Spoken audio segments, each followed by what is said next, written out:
কোরবানি কি জিনিস আমরা জানি না,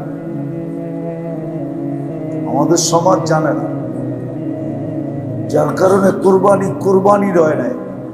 কোরবানি হয়ে গেছে নুমায়েশ, দেখানোর জিনিস। কোরবানি হয়ে গেছে শোডাউন। ভালো মতে বোঝেন, যারা কোরবানি করবেন, এক নাম করেন আর পুরা গরু করেন, ভালো মতে বোঝেন কোরবানি জিনিসটা কি। কোরবানি জিনিসটা কি, নাহলে কোরবানি থাকবে না। কোরবানি থাকবে না। এই কোরবানি মিজানের পাল্লায় উঠবে না। না, কোরবানির পশু মিজানের পাল্লায় উঠানো হবে 70 গুণ বাড়ায়া।